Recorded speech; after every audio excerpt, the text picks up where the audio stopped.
Auburn Avenue Research Library. And on behalf of our administrator, Francine I. Henderson, I'd like to welcome you to the library. And I don't know, are there any first-time visitors? You don't have to raise your hand, but if you are, a first-time visitor, we want to welcome you and hope that it won't be your last time. We have very interesting programs on a regular basis. If you haven't already picked up flyers, there are flyers there at the back that you can pick up that will give you an idea of the variety of programs that we have here. And also there are many of them behind the security desk downstairs. Okay? I'd like to just say briefly again, if you're not familiar with the library, that this particular building has been here for 18 years. I often say that I don't think the political will nor the financial will would be here today in 2013 if we were trying to build the same library in 2013.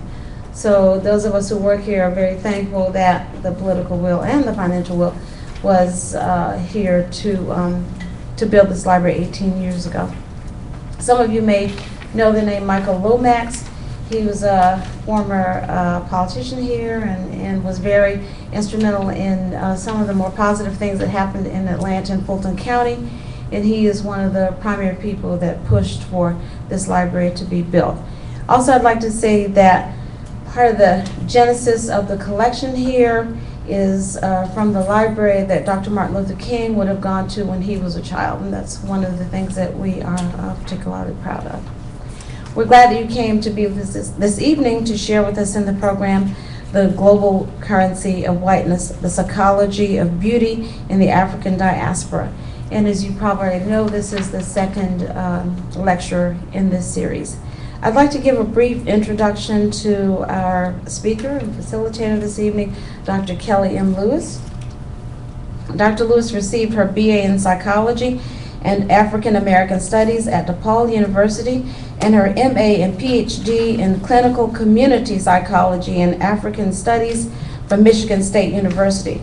Her broad research and community interests lie in empowerment implementation research with organizations and initiatives that aim to promote health, psychological, educational, and behavioral well-being of African Americans and other underserved populations in the U.S., Africa, and the Caribbean. She also directs a summer study abroad program entitled The Psychology of Skin Bleaching in Tanzania, From Slavery to Colonization to Contemporary Motivations from 1827 to today. We're very pleased to have Dr. Lewis here with us this evening as we continue our discussion on colorism and its effects on the psyche of the African diaspora. I give you Dr. Lewis. So much. How are you all doing today? Good. I want to thank you for coming out today, especially on this rainy day.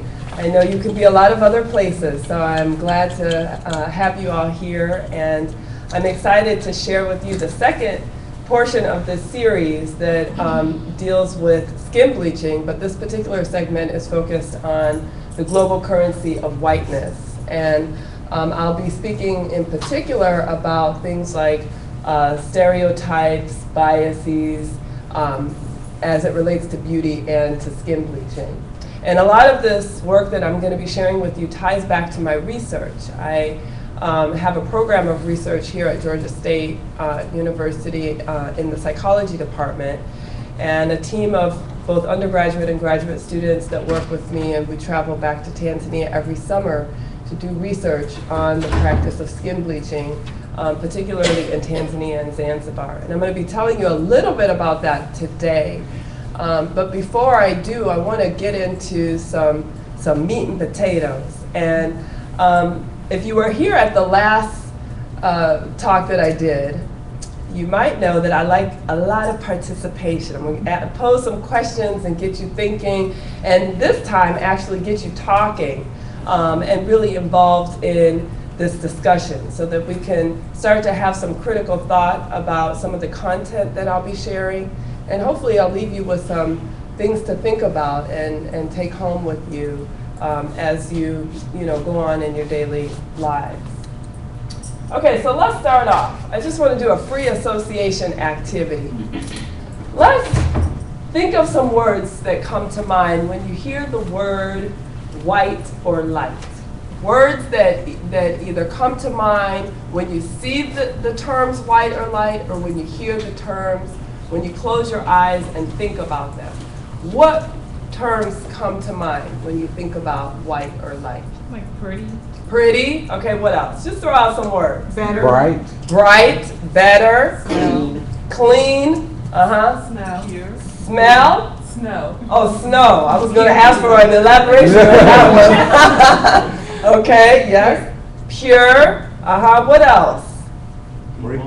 People. Okay. Free. Free. F-R-E. Free. Okay. Any others? All right. What about what descriptor words come to mind when you see the word black or dark? Evil.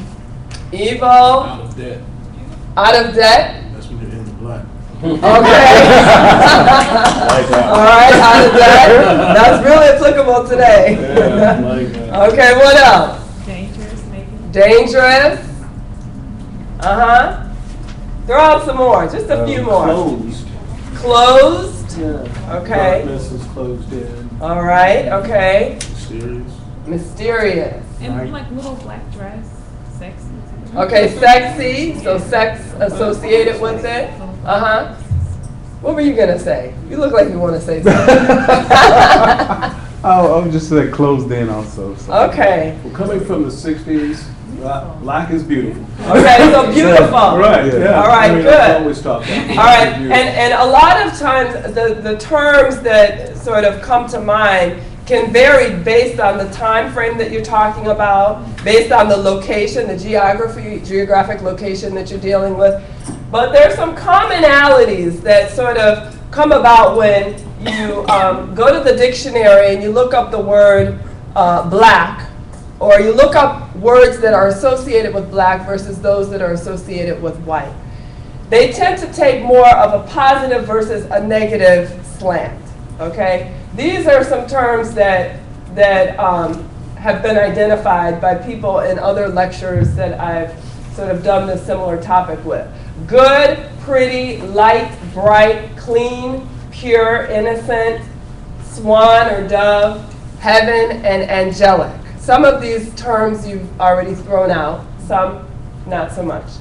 Okay, and then with black or dark, you see things like bad, evil, ugly, dark, dirty, tainted, corrupt, raven or scavenger, hell, devilish. Okay, again, not all light terms are always positive and not all dark terms are always negative. But there is an overwhelming predominance of more of a negative slant when you look at dark and black versus light and white. Okay, so in our society, and I'm speaking particularly about the United States, but these concepts that I'm going to talk about go outside of this cultural context, and I'll even move into the continent of Africa and see how it's applied in that context. So white's been portrayed as the norm and encapsulates the ideal image of beauty, this acceptance of all things whole. So when you look at these pictures here, okay, these are pictures from magazines, from advertisements. What are some images that come to mind when you see these pictures? You could speak about all of them or one of them. Let's hear some words or phrases. Money. Money. Okay, so wealth. Okay. Attractive. Fun, leisure. Beauty, leisure, the good life. Yeah. Are you really going to have a vacuum cleaner with your Guess jeans on? So what do you think about that? Vacuuming in your Guess That jeans. just, to me, that just say no homo. No what? No homo. Like it just looks gay. Okay, so it looks gay, but what else? What if you tie that back to beauty? That doesn't look beautiful to me. Okay. That's the stuff. So so it may not look beautiful to you, but what sort of images of beauty do you think it might be portraying to the general public? I mean, obviously to the general public, that's a model. So it's a handsome man. Okay, somebody said fashion, yes, okay.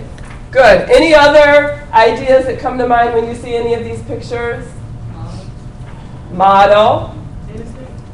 Innocent. Okay. What about these?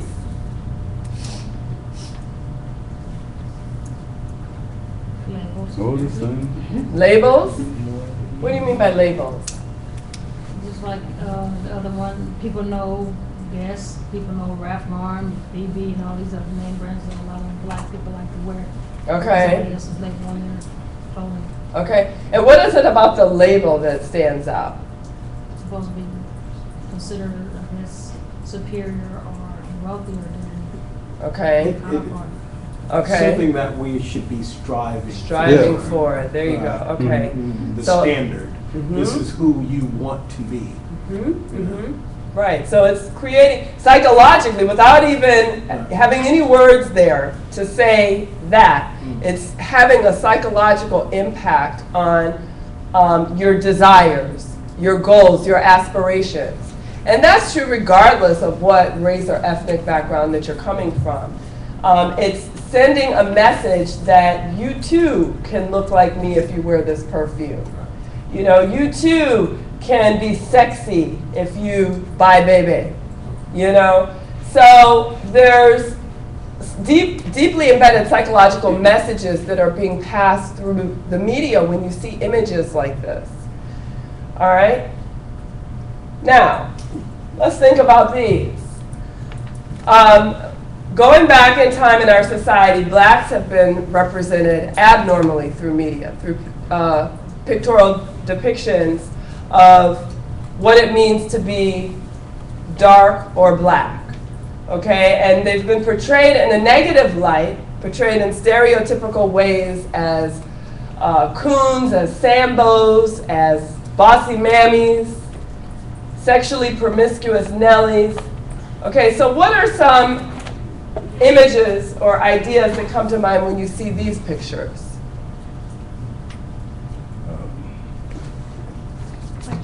Like, yeah, buffoon. Buffoon. Okay. What is it about the picture that might make you think buffoon? Just to portray like big Exaggerated. smiling. Yeah. Big right. lips. Yeah. Yeah. Okay, what else? What about their color? Oh, plus the- Very dark. I mean, darker than. Darker than what you might normally Right. see, Mhm. right? Okay, good. What else about the character that's being portrayed? Clown-like. Yeah. Okay, good. What about in some of these? Same thing. Oh, yeah. Right. Different genres. Okay, what about the one over there that says Africola? With the yellow background. What is that a picture of and what image does that portray? He's trying to say that blacks like to drink a lot of Coke. Hmm? Is he trying to say that blacks like to drink a lot of unhealthy stuff? Coke. Okay, it could be sending that message, but what is it about the dress? What is it about what Yeah, I they're guess wearing? it's, Yeah. Like supposed to, if you have it says it soothes the savage thirst. So Right. I guess if you're thirsty like a black person, you can drink this Afro-Cola and you can get right. Okay, and It's almost, savage. yes, and like they're That's right, uncivilized. yes, right, yes. Unclothed, wearing, Yeah. you know, almost like a wraparound or a diaper-like garb. Okay, what about the picture with the white background up here?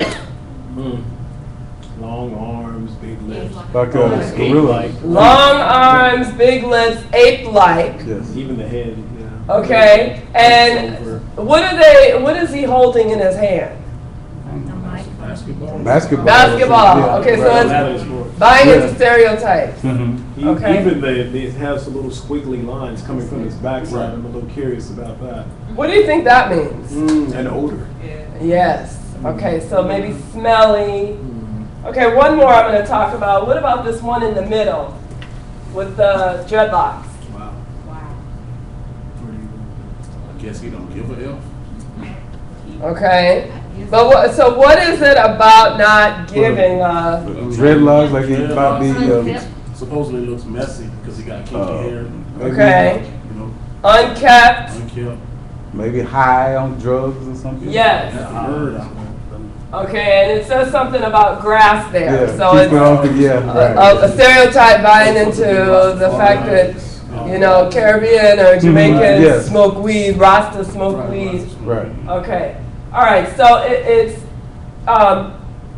again psychologically portraying an image of what it means to be dark or black.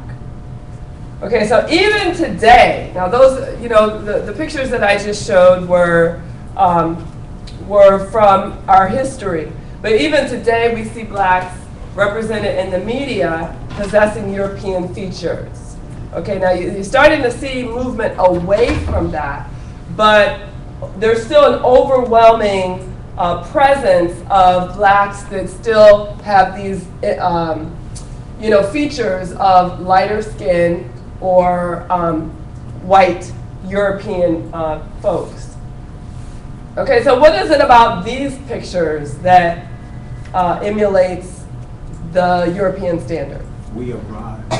First of all, they With got a long straight straight hair. We have arrived. We've arrived, but what is it about, what is it in the pictures that makes you think that they've Well, arrived? I mean, we've assimilated. We've become everything that the first set or the pictures of the whites have. Okay. We're everything, we have made it. Which We is what? transitioned to this style, this money, this imagery. You Okay. too have this, or you are this image. Okay, and what is the image? What is the image? Somebody said it over It's here. the long hair, Long the lighter hair. skin, the kind of Got to be red. eyes, you know. Okay, so red, that's a southern term. I'm from Right. Chicago. We Yeah. didn't use that term, but red means what? They like Lighter skin. Lighter skin, Right. okay. So lighter skin. What else about the eyes? Really, Lighter eyes. Oh, like, yeah, colored, not just brown. I Thinner can't really- lips. Maybe not, yeah. Okay.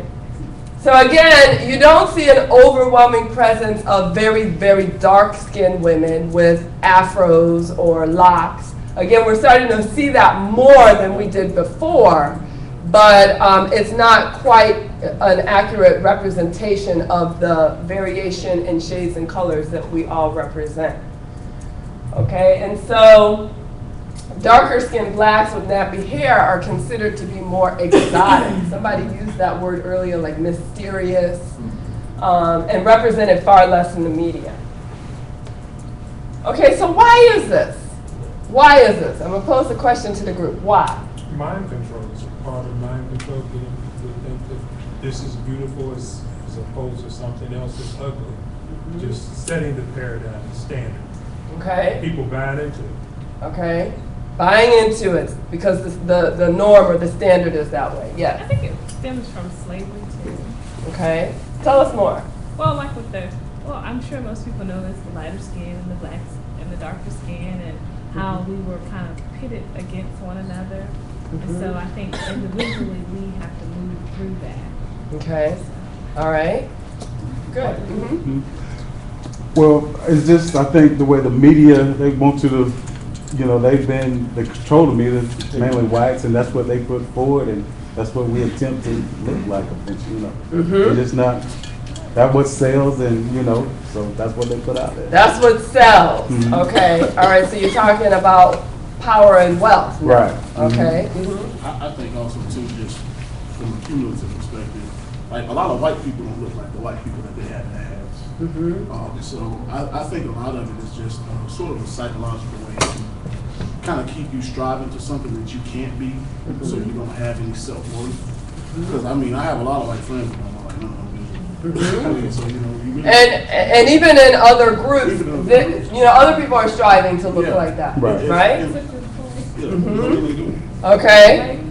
Good. Yes. I believe that is also the grain of our culture identity.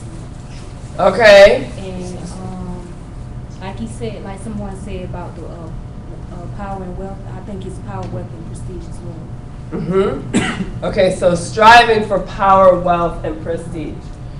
Okay, so let's talk about what whiteness is and what it does. Okay? All right, it supplies the norms and categories against which all groups are measured. It provides material and symbolic privilege to whites those passing as whites, and sometimes honorary whites. Okay?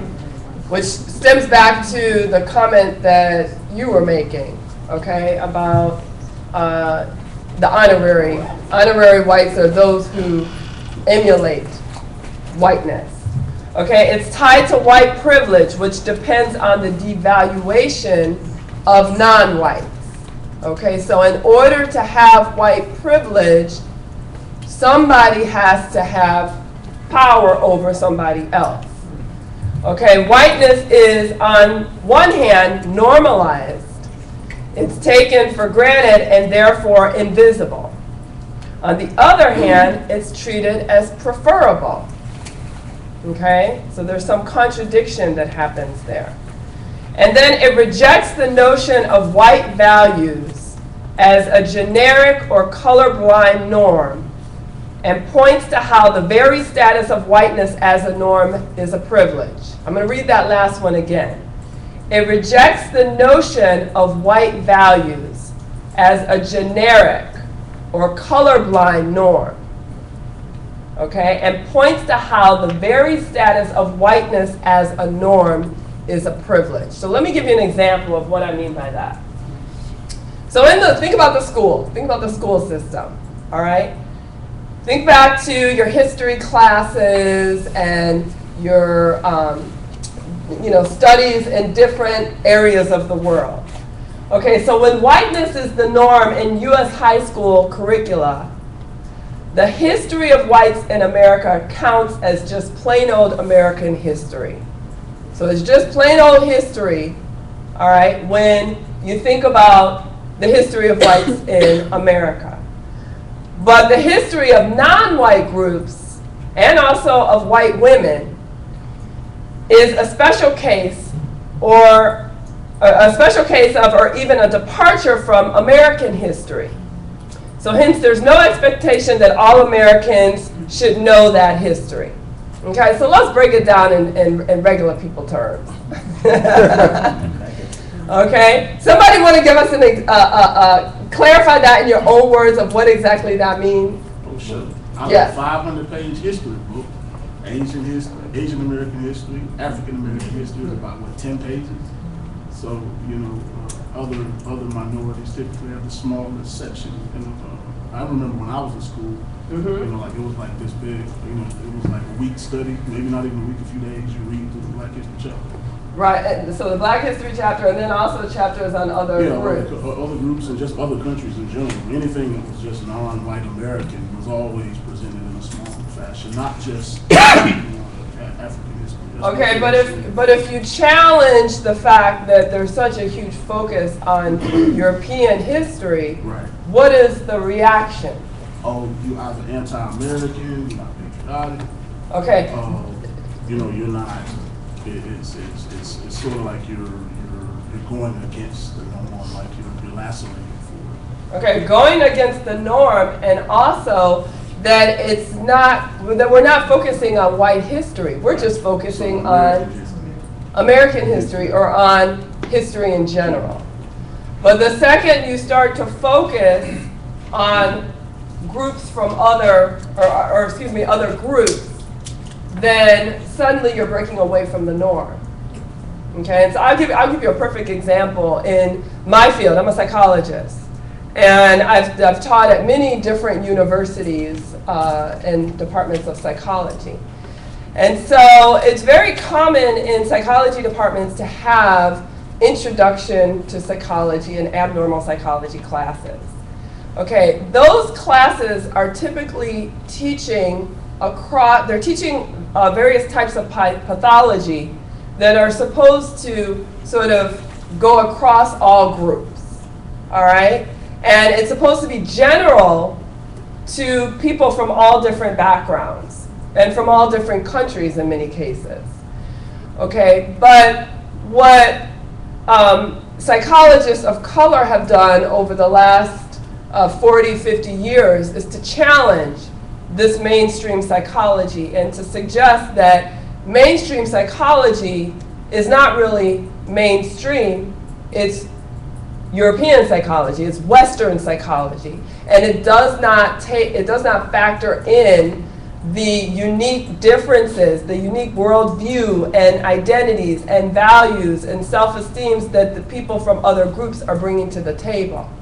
And so when psychologists, I'll speak about the field of black psychology in particular, when black psychologists broke off from Western psychology and from mainstream psychology and began to form their own field, it suddenly became, the discussion suddenly became, well, why do you need to study black psychology? Why do you need to separate yourselves? We're looking at all people as equals, okay? And, you know, to have an African American psychology course is not needed. It's not needed because we're all people. We're all the same. We all belong to the human race. Okay? And furthermore, to have a separate area of black psychology means that now you also have to have a separate area of psychology for every other group. That's too much time, that's too much money, that's too much effort. Let's just deal with the mainstream psychology. But again, that's neglecting the unique qualities that people bring to the table. And in fact, in practice, ends up causing more harm than good, because what you see is a lot of people being misdiagnosed, mistreated, programs being, having recommendations that are totally offline from where they should be going. So it really can create a lot of injustices when you default to this quote-unquote normative group and say that we're just going to, continue to have learning along the lines of the mainstream without factoring in all of the uniqueness that other groups bring to the table. Okay, so let's talk about colorism. Okay, what is colorism? What do you know about colorism? First I'm hearing it. First time hearing of it. Okay, good. I'm glad you shared that. Well, who else this is their first time hearing of it? Okay, so few people. Good. I first heard a woman from Brazil. You heard a woman from Brazil talk about it? Quite a few years ago. Okay, and what did she share about it? I can't remember. Okay. All right. Well, it's basically social meaning attached to individuals' skin color that determines their social status. Okay, so it's not necessarily about discriminating against people based on race or forming discrimination because of some racial group that they belong to, although that does have an impact on colorism. But colorism is about differential treatment that results not just from racial categorization, but from the social values associated with skin color. Okay, so you see colorism happening within the black community. So not necessarily discriminating against somebody because they're black, but discriminating against them because they're dark versus light. And we've seen this played out in history in many different ways.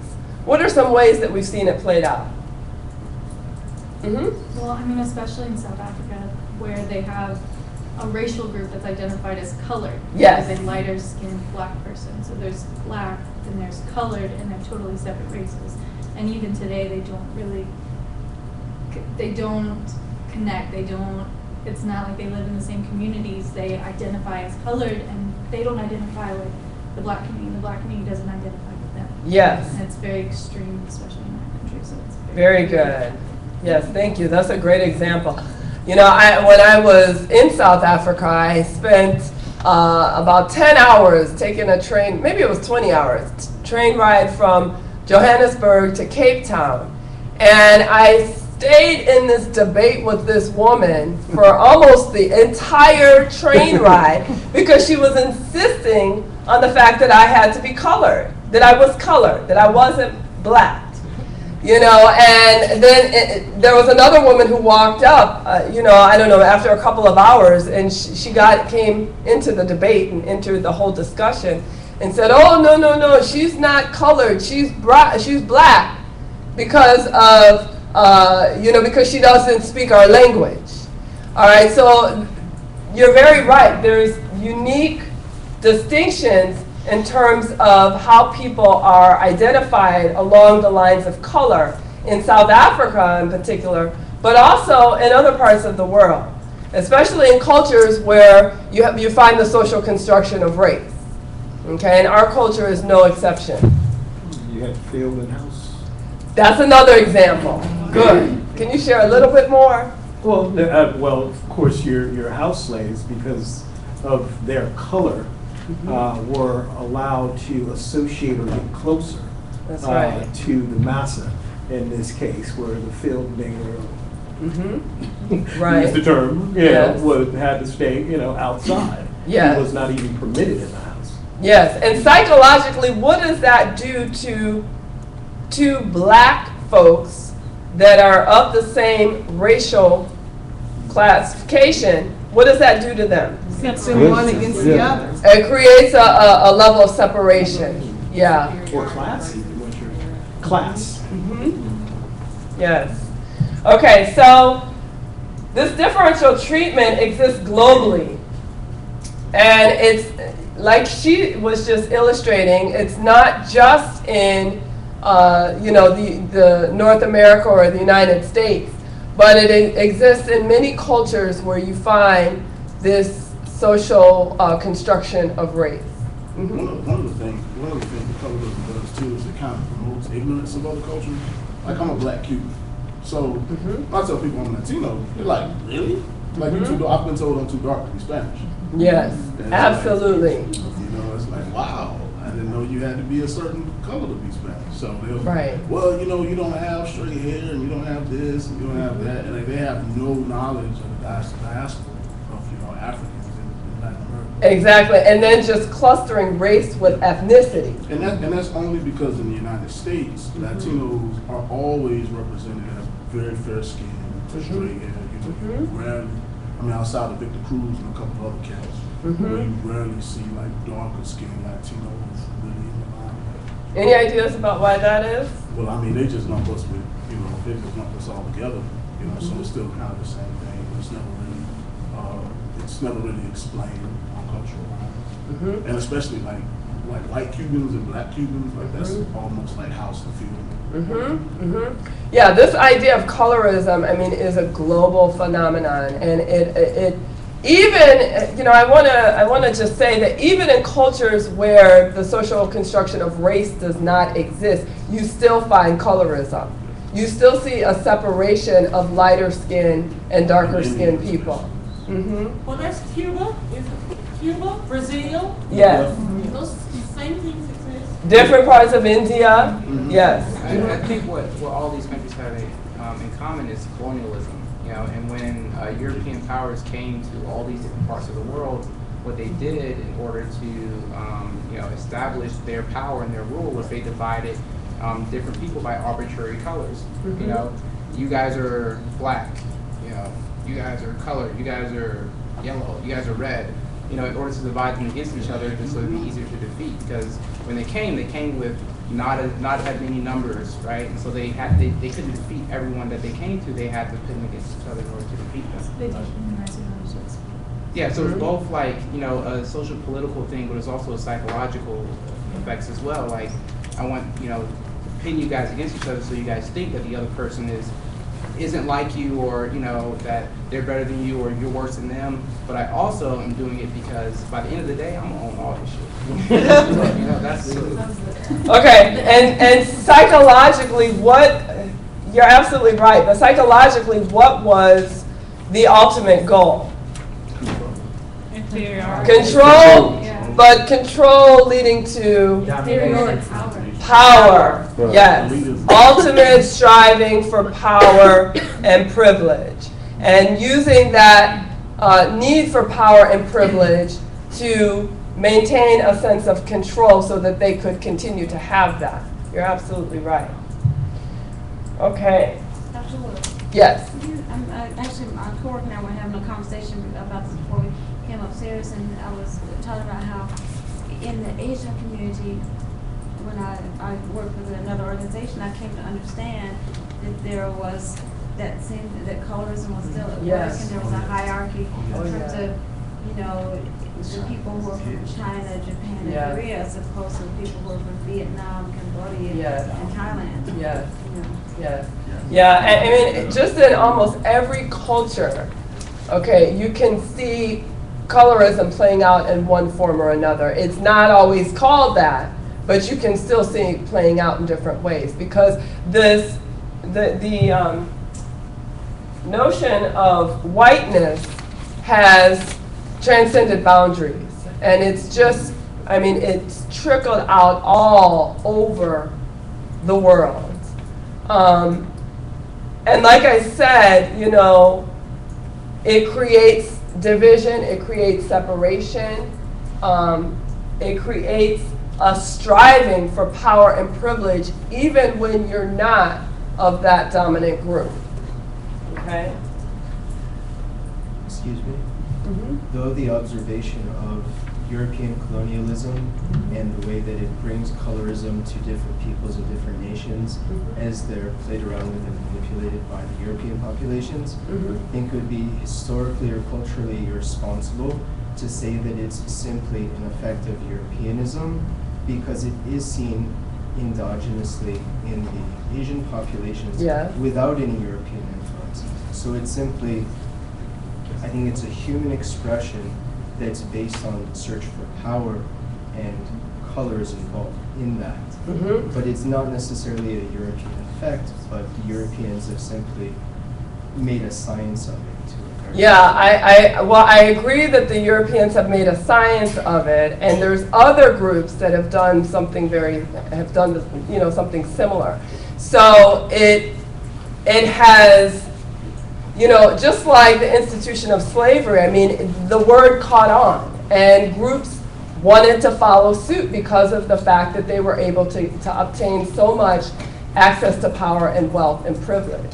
I mean, even in East Africa, you see the same thing playing out in Arab cultures, you know, where Arabs have managed to divide and conquer and create these divisions through the institution of slavery, and even later, different forms of colonialism, but mostly through the institution of slavery, created these same types of divisions. So thank you, that's a good point. And Sudan and the new country of South Sudan would be a perfect example of that. But this past weekend, I went to the thing on stereotypes of Arab Americans at the Institute here in Atlanta, and that was an interesting kind of thing. And that exhibit ended last week, but I didn't see a lot of big publicity about it. Great, thank you. Okay, so stereotypes have helped to play into the perpetuation of colorism, of whiteness. They've been used to really sort of perpetuate this entire cycle. And I just want to define what stereotypes are. It's really an oversimplified or biased mental picture held to characterize the typical individual of a group. Okay, so for example, all blacks are uneducated, or all blacks eat fried chicken and collard greens. Okay, so, and stereotypes exist across all different groups. So what are some one-word stereotypes that you've heard expressed? Again, we'll talk about black as it ties back to color, and to race, and dark as it ties back to color. What are some other stereotypes that you've heard? Lazy. Lazy. Okay, what else? They got a new term called ratchet. Uneducated. Ratchet. Yeah, ratchet, also known as ghetto. Okay, ghetto. What else? Uncontrollable. Uncontrollable. Evie and Ruth, the terminology they use for black women. Jezebels. Jezebels. Okay. So having that Angry. sexual connotation. Angry. Criminal. Okay. Any positive stereotypes that you can think of? Kind. Okay. Cunning. Cunning. Forgiving. Forgiving. If you want to consider athletic and entertainment, too.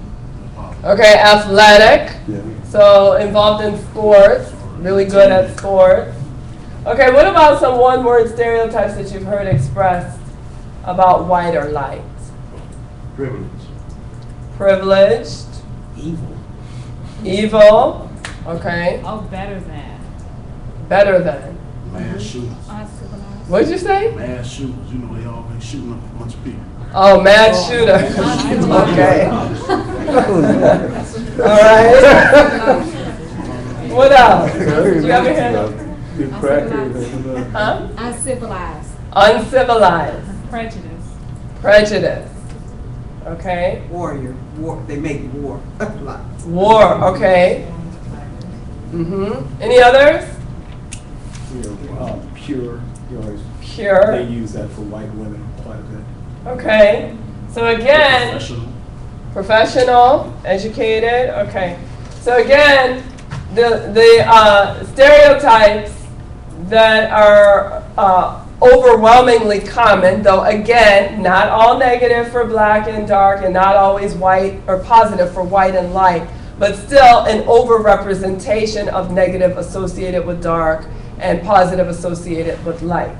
Okay, and so some of these things you mentioned, some of them are new. I want to say, we were talking about this earlier. I went to Georgia State back in the early 80s. Okay. And back then, we were truly the minority. Probably still are there, but there were only, in a marketing class, there were only 3 of us. And in our class, our textbooks talked about, they stereotyped, plainly stereotyped blacks as loud, colorful. It was just very interesting that that we used textbooks at that time that described us, that depicted these images, and it was accepted.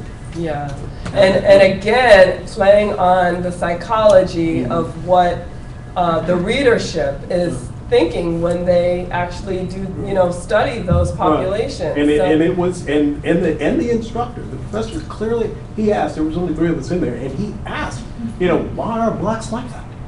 He posed, he was, pointing out, saying, why are blacks like that? And what was your response? What do you remember feeling at that time? Well, I waited, I'm from California, so I'm a little more outspoken than the others. And when he finally came around to me, I told him, I said, because we're simply more expressive. And he shut up and went to the class and sat. Okay. That's a good example. And do you remember talking to your other peers? Did they have any reactions about that?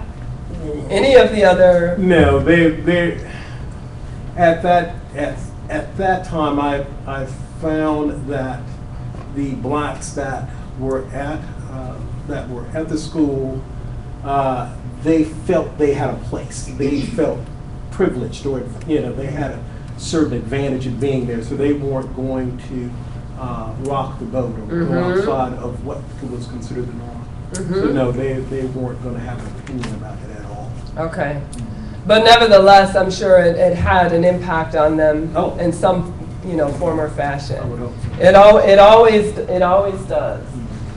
Okay, so what I want to say is that these stereotypes are embraced in not just our culture, but in other cultures around the world, as we've talked about. And so, the media helps to portray these stereotypes. It helps to perpetuate stereotypes and myths. It helps to perpetuate the cycle of what we call in psychology, psychological enslavement. And people in our cultures, as well as in other cultures, do things to alter themselves to live up to these standards.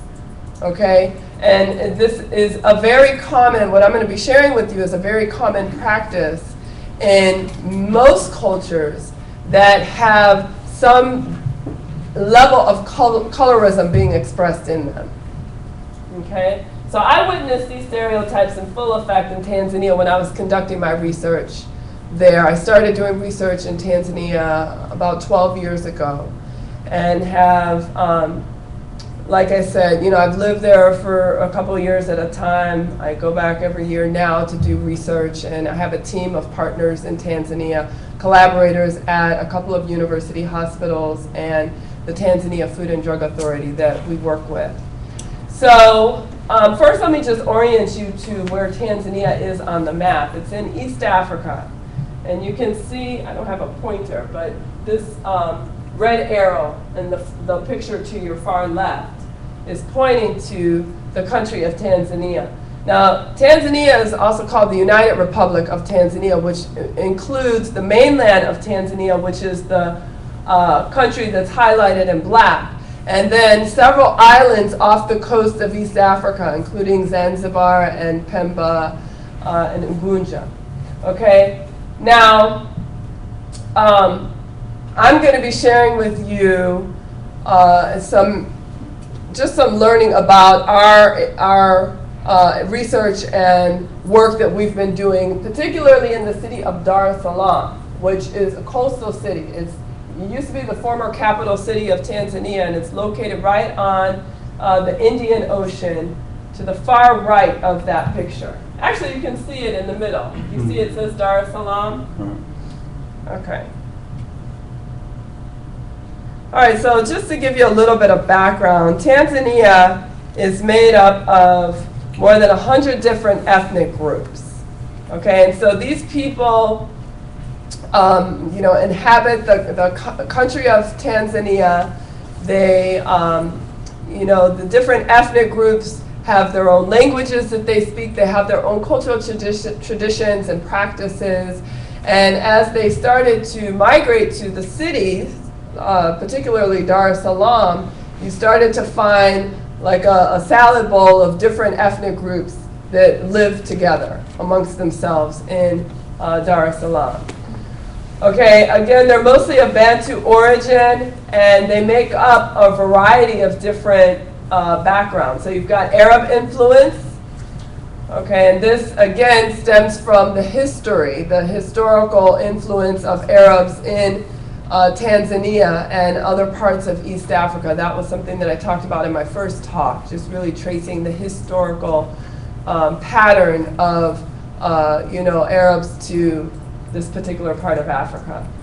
All right, you've got Asians that are a significant minority, especially in towns and cities. You've got Europeans that are either there by descent or they're expatriates. They've left their country of origin to settle in Tanzania for work or for other reasons. They make up a smaller minority. Okay, and then you have the Maasai, which are Nilotic speakers. Okay, and they're major non-Bantu people on the mainland that inhabit the northeastern part of Tanzania. And they are one of the only ethnic groups in East Africa that's managed to resist colonial influence and the institution of slavery. Okay, they still today, they're nomads, they live off of the land, they wear an aspect of their traditional garb. Their traditional garb was really cow skin or cowhide that they would wear, but now they wear these heavy blankets, and they herd cattle and move from one region of this part of Tanzania to the next. Okay, so you've got two official languages in Tanzania. You've got English and Swahili. All right, but then people from their different ethnic groups also speak their local language. So you've got over 100 different ethnic groups, which means over 100 different local languages, in addition to knowing the national language, well, definitely Swahili. English is spoken much less. You mostly find English speaking in government agencies and in schools, not schools, but universities. Okay, so people that are university students, folks that work for the government, either through the Ministry of Education or the Ministry of Health or Water, they tend to be more bilingual. But when you're just in the town, most people speak Swahili or their local language. Okay, main religions, Christianity and Islam, and then you have Hindus that make up about a quarter of the population, and then traditional African religions, which are also practiced still. They just make up a much smaller minority. Okay, so these widespread idealized beliefs that lighter or whiter skin is better are still very much embraced, even on the continent of Africa, and in East Africa, Tanzania in particular. You've got beliefs that darker skin is considered more unattractive, that, you know, it's more threatening, that people who are darker skinned have less access to jobs and to wealth and to power. And then those who are more Western looking or Middle Eastern looking are considered more beautiful.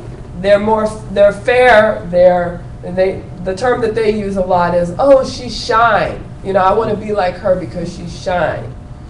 And so these beliefs are portrayed even in the media.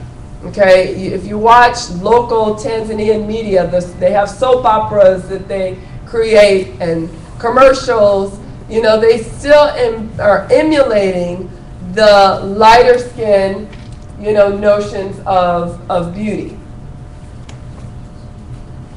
Okay, and so I'm going to just show you some pictures that we've taken around town. These are pictures that we took on different salons, you know, the advertisements for different products, just billboards that we took in and around Tanzania. This is a homemade billboard. So on a lot of beauty salon shops, they create their own billboard.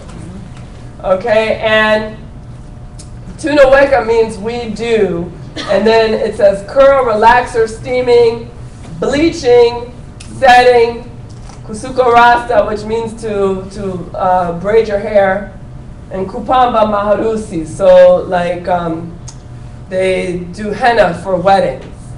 Okay, so but the reason why we took this picture is twofold. One, because the picture just looks very light skinned. The woman she's got the light skin, she's got the long hair, the smaller lips, but also for the fact that one of the services that they offer there is bleaching. Okay? Some other pictures that we took around town of women and men. They've got some of the same products that we have, dark and lovely. Really? Right? Yeah. Okay. Dark. Okay, so light and lovely. Okay, and the interesting thing is that when you go in if you are trying to do your hair, let's say you want to relax your hair and make it straight, not curly. You can go to the beauty supply store and buy all different types of relaxers, different brands, but you will not find, you know, in our, particularly ladies, I'm speaking to you, you know, you have the medium version of a perm, you have the mild version, and then you have the coarse, and then you have what? Bone straight. Okay, so bone straight basically means that you got to put it on for a second before it burns out all your hair. But it turns the hair bone straight. Okay, and so in Tanzania, when women go and get relaxers for their hair, you don't find mild, medium, and even coarse. The only thing that's available is bone straight. Interesting. What does bone straight mean? I'm sorry. I mean, why? What? I don't get it. Okay. Anyone want to take a stab at answering this question? Yes. I mean, to the extent that it means it breaks, your hair is a series of bonds. Mm-hmm. So the curlier your hair is, the more bonds you have. Mm-hmm. And bone straight means if we knock all the bonds out of your hair. When our hair is straight, So what is going on? yeah, it strips a layer. It strips a layer. It just becomes straight with no curl pattern in it. Okay. So basically, bone straight relaxers are the ones with lye in it, right? Sorry? There are some It has lye in it, right? Yes. There are some that have lye, there are some that don't. Well, the ones there definitely do. The Mm-hmm. effect is the same regardless. Mm-hmm. Okay, more pictures. More pictures, Coca-Cola advertisements.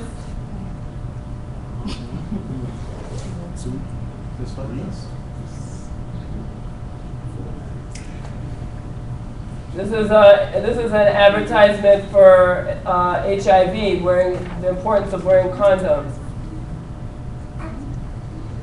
Okay, so again, in all of our research and examinations of the literature, earlier scholars have talked about the standards of beauty having an impact on one's desire to engage in body-altering behaviors. Okay, and skin bleaching is just one example of a body-altering behavior. Okay, where widespread idealized beliefs that lighter skin is better than darker skin are ascribed to.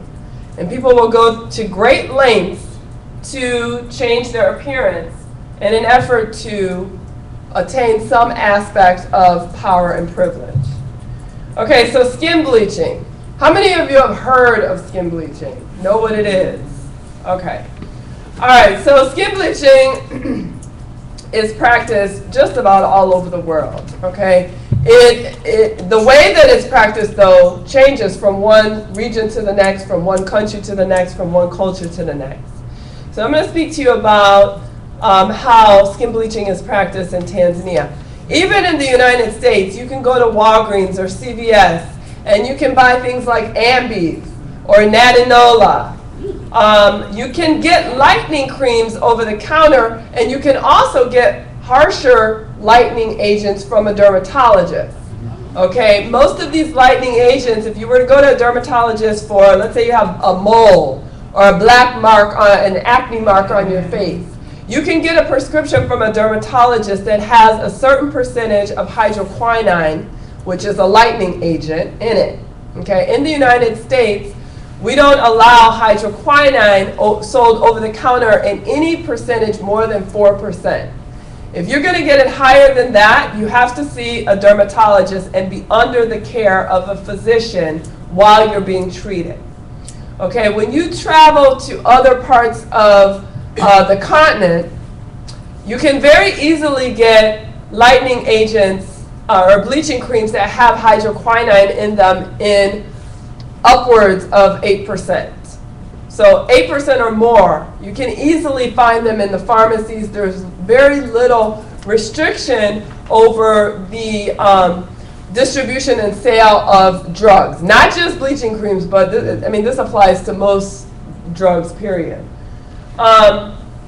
Okay, so skin bleaching is basically the application of creams, topical agents, gels, even pills, okay, that are used to lighten the skin. All right? And African communities tend to be some of the heaviest users. And I'm going to tell you what makes it so concerning on the continent of Africa is not just because of the fact that they're buying these creams that have really high concentrations of hydroquinone in them, but there's other reasons. And I'll tell you about those in a minute. So there's documented research of the practice in North Africa, in Southern Africa, and Western Africa. And we most recently have been doing stuff on the practice in East Africa. Okay? And so the way that skin bleaching is practiced, you'll have people that apply these creams that contain these high concentrations of hydroquinone to their skin. And these creams also contain other hazardous chemicals. So aside from hydroquinone, many of them contain poisons like mercury and lead. Okay? And then what they will do oftentimes is they'll combine those creams that are sold over the counter with household chemicals. Okay, so they'll make their own concoction, which in Tanzania they call it mkorogo. And so they'll put the bleaching agents that have all types of poisons in them, and they'll mix it with things from the house. So they'll put things like toothpaste, Colgate that you use to brush your teeth. They'll put washing powder that you use to wash your clothes. And keep in mind the washing powder there tends to be much more concentrated. It's got harder granules in it because most people are washing their clothes by hand. So it's got to be stronger to get your clothes clean. They'll put these granulated powders into the mixture, and then they'll pour things like battery acid from the car. They'll take hydrogen peroxide. they'll take anything, lemon juice, anything that has a lightening agent in it, and combine that to make a concoction that will ultimately lighten their skin. Okay, they'll let that dry. Now, the way that it's practiced is sort of different according to who you're talking to. So some people will make this mkorogo mixture, they'll put it on every morning, and then they'll go off to work. Okay, other people will apply it almost like a mask. And if you've ever been to a spa or you've done a mask, on your own, it basically is like mud. It's very thick mud, and you rub it on your face, and you sit for 15 minutes, and what happens to it on your face? It gets hard. Okay, so imagine that you're in a country where you don't have running water or hot water, if you have the luxury of having water. Okay, so when you put a mask on, especially in our culture, the way to get this hard, crusty thing off of your face is to do what? Wash it off, and wash it off with what? Hot water mostly, like some sort of warm water that helps to melt it off faster. Otherwise, you're going to be scrubbing for a long time to get it off. Okay, so if you don't have access to heated water, okay, you don't have a stove, you don't have hot water coming through your pipes, you're going to be scrubbing for a long time to get that thing off. And if you don't have access to water at all, you come up with all different ways to remove it. Okay, so not only are you putting toxins on the skin, and you're irritating the skin because you're trying to remove this product, but then you step out into the sun for 8 hours. Maybe you have some sort of manual labor job. If you're lucky in what they consider to be rich, there really isn't a strong middle class there, but upwardly, upper class, then you will have the luxury to be in an office all day. But the majority of people do not have that luxury, so they're out in the sun for long periods throughout the day. So what do you think happens? What happens to the skin? Starts to burn. That's a really interesting one. Okay. All right, so I'm going to show you the effects of what this does to the skin in a minute.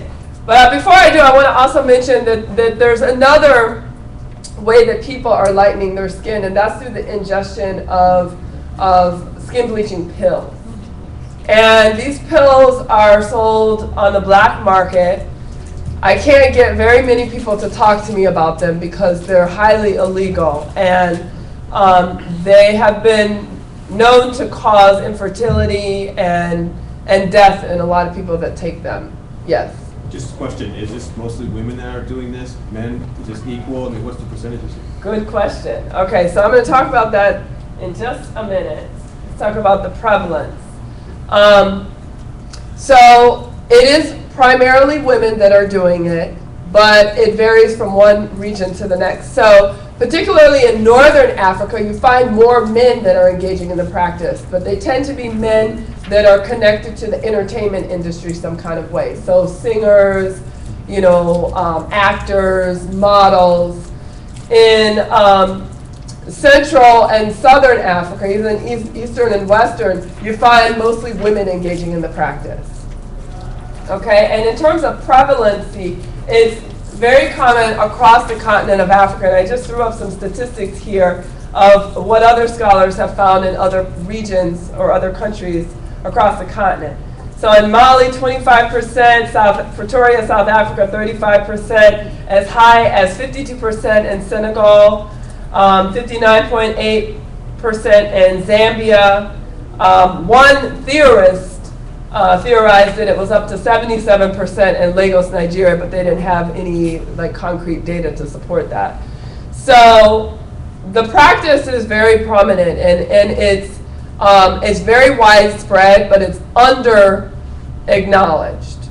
Okay, in the public health community, in different health communities, you do see scholars talking about it more in the dermatology literature, but in other literature bases, it's far less discussed. Okay, so some of the health risks. Cancer, the obvious one is skin cancer. But there's another form of cancer that people get from engaging in this practice too, which is less common. Any ideas? What? Huh? Well, skin cancer is definitely one. Leukemia is the other one, and that's very common. Okay, nephritic syndromes, and I'm going to show you a couple of pictures of these different things. Exogenesis onchronosis, which is a blue-black coloring of the skin. Peripheral neuropathy, which is damage to the nerves. Fungal infections, severe acne. Scabies, which can be mistaken for acne, but is really, parasitic mite that burrows into the skin and is highly contagious. Eczema, which is not exclusive to skin bleaching. I mean, eczema exists outside of this practice, but it is common for people that do engage in this. Irritant dermatitis, dyschromia, which is skin discoloration, infertility, skin lesions, epidermal atrophy, which is very, very popular. And this, what happens when you've been applying these creams for an extended period of time, for years, the skin starts to thin. Okay, so it doesn't repair itself as quickly as it would if you weren't using these products. So for example, if you were to fall down and skin your knee or even get in a car accident, you could easily bleed to death. And that's actually what happens. So you hear less about people engaging in skin bleaching until it gets so severe that they end up in the hospital for various reasons. And by that time, the doctor can do very little to help them because they've really damaged their skin or their internal organs. You see liver and kidney damage, which ultimately can result in liver and kidney failure and death. Mm-hmm. Okay, I was going to ask. So they don't just do it one time, it's just like a continuous...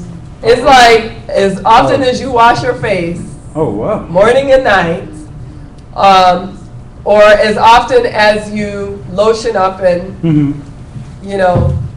whatever you do to your body to get ready for the day is about how often they do it. Now, not everybody does it with the same frequency. Not everybody does it in the same exact way.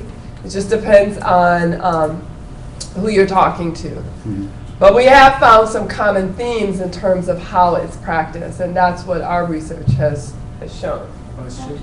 Yes. You mentioned, you showed statistics of prevalence of women, particularly women in those countries using that or doing that. Do you have any epidemiological studies on hospitalization or that sort of thing with respect to incidence of skin bleaching? There are some epidemiological studies, but they're very far and few between because, again, this area of study hasn't yielded enough attention to get funding to do large-scale epidemiological studies. And that's actually what we're in the process of doing, is really trying to couch skin bleaching as a form of injury prevention so that it gains recognition in the public health community as well. It's not going to be a priority issue like HIV or malaria, but it definitely warrants much more attention than what it's getting right now because it is such a widespread practice. Would you not think that you're going to run into some issues as far as if the use is so prevalent as it is, would there not be a certain amount of dollars being thrown at whoever would speak against this to prevent you from doing such studies? So you're asking if there? Well, I mean, you're saying that, I don't know. In certain cases, even here, where the day they were talking about certain kind of dust that someone was breathing in, and that it's been sitting on the president's desk for X amount of years. It's obvious because the lobbyist for that particular entity has more weight or more monies that it is throwing to keep it from being noticed or being brought to pass. Mm-hmm. So I'm asking in this case, because of the widespread use and obviously the dollars behind it, would that ever come up? Or would your studies ever have to see the day of light because of the amount of money that it is generating for these products. Or from Well, these that's products. just it. I think that there's some bureaucracy and there's some political, connection to the importation and sale of these creams. I mean, at the end of the day, it's a money maker. Exactly. Okay, and there have been more studies in the dermatological area. Scholars that are really trying to understand the health condition. I mean, the skin conditions that are coming about from the use of these creams, because it has a direct connection to the work that they're doing in their field. But when you look at this issue from a more of a public health perspective or a psychological perspective or even an educational perspective, there's far less funding out there to support this type of work. Now, I've gotten funding from like the National Science Foundation and the National Institute of Health, so I have gotten funding from federal agencies. But you really have to couch it in a certain way to get support for this type of work. You have a question? Question? Yes. Like some of the skin discoloration problems, are they reversible? I asked that because a friend from Cameroon said she had a sister-in-law who had bleached so much that she wore makeup when she went out, and she said she went to visit her once without the makeup, and her skin was pink. Yes. And it kind of had a little odor to it. Okay. And I wonder, are those things, are they reversible? So, in the beginning, when you first start engaging in the practice, you're only temporarily blocking the flow of melanin. So the melanin will come back when you stop using it, okay? But for people who have been using it over and over and over again for years and years at a time, you start to get what's called exogenesis onchronosis, which is blue-black coloring of the skin. And that typically happens around the joints. So like on your elbows, on your knuckles of your hand, knuckles of your toes.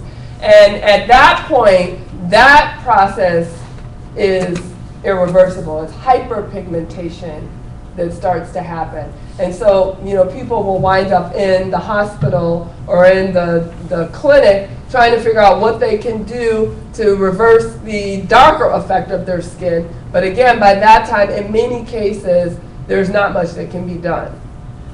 So it depends on the length of time that they're using it. So here's a picture of skin lesions. Just throwing up some pictures so you can see how this looks on different people. Epidermal atrophy. Exogenesis onchronosis. Again, it happens a lot of times around the eyes and on the joints. And what you described probably was also a combination of that with burning. Because this burning happens just like if you were to get sunburned or burn your hand on the stove. It can start to blister and the skin can become like a reddish hue. And so that happens that happens pretty early on before you start to see all of the exogenesis onchronosis. Dr. Lewis, have you seen necrosis of the skin? The what? Necrosis where the skin is dots. Yes, but again, that's people who have been doing it for a long, long, long time. But I have seen that. I have definitely seen that. And it's interesting because, again, the psychology behind this, we have found women who clearly see that their skin is changing and that it's looking unfavorable. Not like what initially it might look browner and nicer, they like it, they like the look, but after doing this for a long time, it starts to change and create a different look than what they were originally aspiring for, and they will keep using the products, somehow thinking that if they keep using it, it's going to revert back to the way it originally was. And so what happens is they don't always know that the products are what is causing the damage to their skin. Okay, that's a picture of eczema, scabies, disseminated lesions, keratosis pilariasis, Okay, this is a fungal infection, and you will even find women in particular who will put these bleaching creams on their children. So they'll put them on their young babies in an effort to lighten what they might call lighten the bloodline.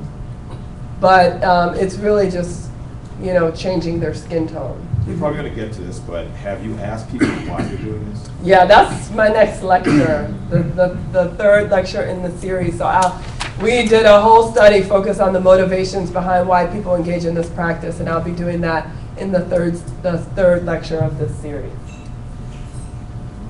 Okay, this is elastosis.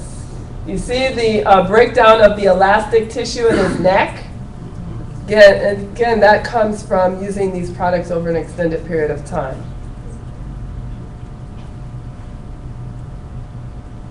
Okay, so I want to just stop there and give us a chance to have a little bit of discussion before I share with you some background about our expeditions in Africa that we do every summer.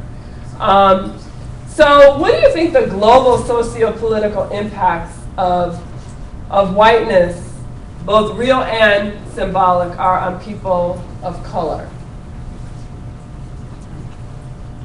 What do you mean by that? Okay, what are the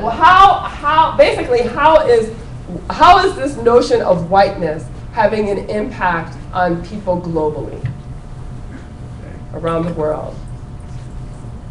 It seems like from everything that you've shown us, it's not healthy. I mean, that when you're messing with your skin and you want to revert it back to what it used to be, but you're putting things on it that it's just impossible to do that. So I would think having that mindset can be very damaging. Mm-hmm. Okay. It reflects reality. Mm-hmm. People are adapting to what they see, and they're trying to make the best out of the situations they're in. Mm-hmm. Again, you'll probably talk about this in a third part. It sounds to me, I'm sure there's a reason why people are doing this, not just doing it for their health. Mm-hmm. Or ill health. Shows their health, yeah. Mm-hmm. Mm-hmm. Yes. I would say self-destructive behavior, mental illness, internalizing white supremacy, low self-esteem. Okay. Do you think that they have low self-esteem? Probably not. Okay. Well, they had to in order to do that to make them feel better about themselves. Mm-hmm. Well, I would say the young lady in Essence who wanted to get the bigger butt and she lost her arms and her. Oh yeah, I saw that article. I would say she has self-esteem in all parts of her life, but she may have a self-esteem issue with that one part. Okay. Do you all know about that? No. There was an article in Essence about a woman an African-American woman, who was teased her whole life about having a flat booty, a flat behind. And she wanted a more curvaceous figure for a black woman. So she went and got a underground silicone injections that was supposed to give her a more voluptuous behind. Okay, and so she started noticing a lot of itching that was happening on her body. I think it was maybe after 6 months of having the injections, and she went back to the person who had given her the injections underground, and they said that they were having the same effect on their own body. And so then she waited out. She didn't want to tell anybody. She didn't want to tell her kids or her family or anybody that she had gone and gotten this butt job, and especially that she had gone underground to do it.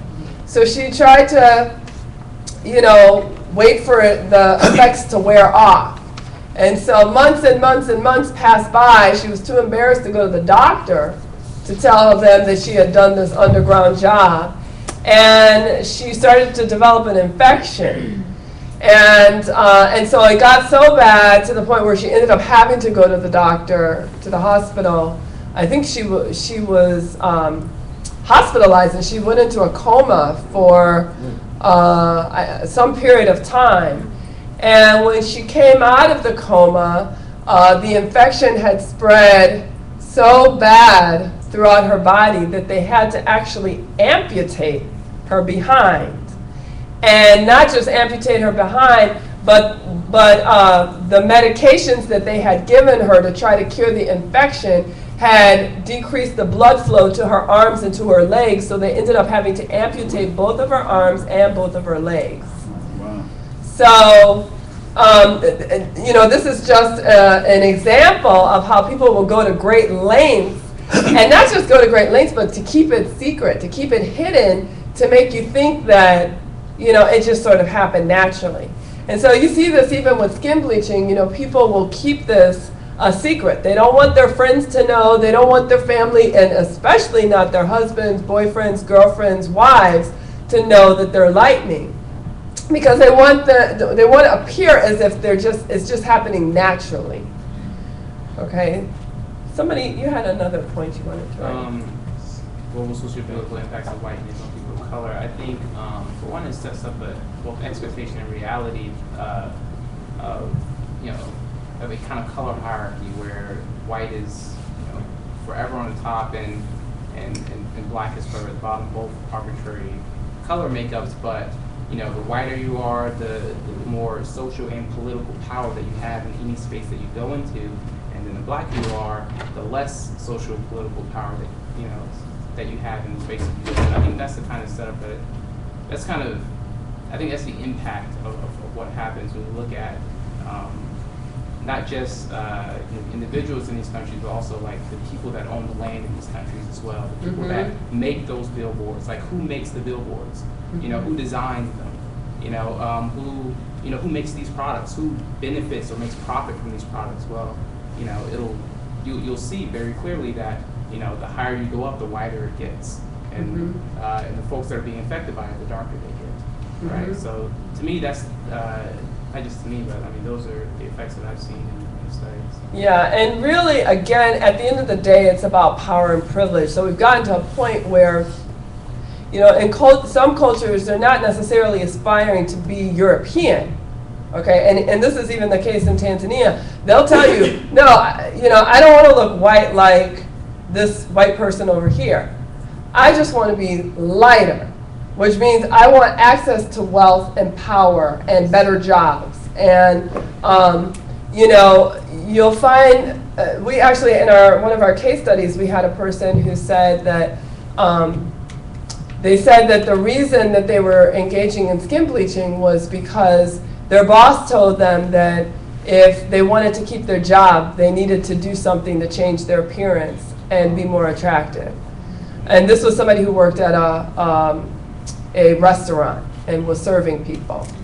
Okay, we had another person who said, the reason I bleach is because my husband told me that if I want to stay married to him, I have to continue to do this.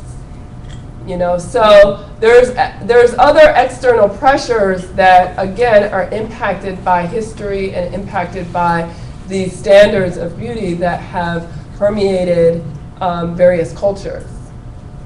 So what steps should be taken, do you think, to target these issues?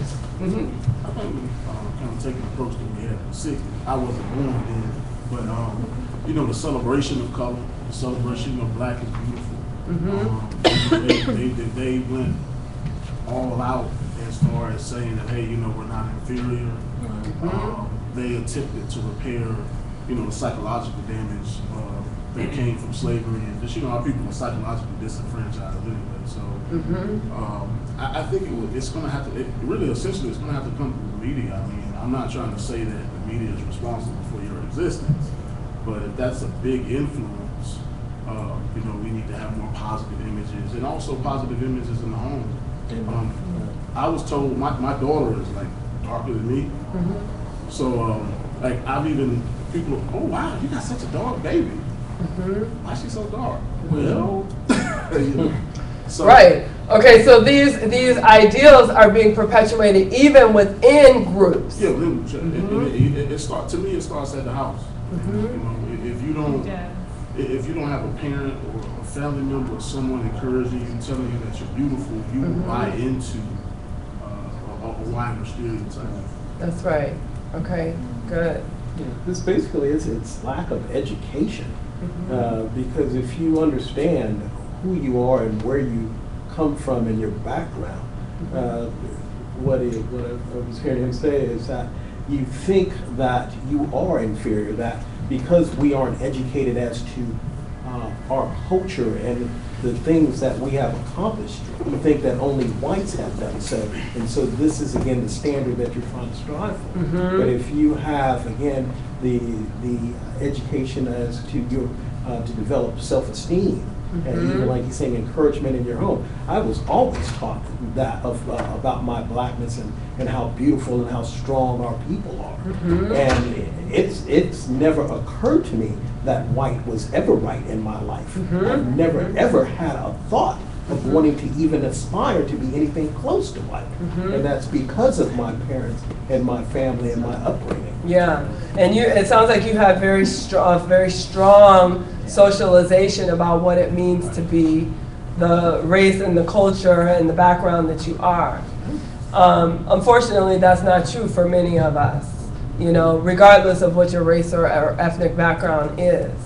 And so you're absolutely right that it really is important to have some of that happening in the home. Yeah. The other thing is that this is not necessarily individually, it's kind of global too. I mean, I think people have to be made aware of the fact that everything that's good for you isn't good to you, to use a colloquialism. But the idea is, I think, people have to be mindful that those images, the slides you showed at the beginning with the various advertising, it's just that, it's advertising. It's not necessarily, your life is not going to be that much better if you buy, one thing versus the other. It's a function of what's going on with around you. And I think you have to make people aware of the fact that you don't have to have these things to be the kind of person you want to be. Okay, great. Just to call on another, I guess another aspect of this, the concept of minority. When I was growing up, I used to hear it all the time on the news and in other veins of communication that what people talk about when they refer to as minorities, particularly in this country, but even in countries where the majority, what we think of as a minority is the majority, which is brown skinned people of color. Right. That very term being made that you thought that you are in a minority of some sort of culture, of some sort of race, or some sort of socioeconomic class, whatever the case is not even necessarily attached to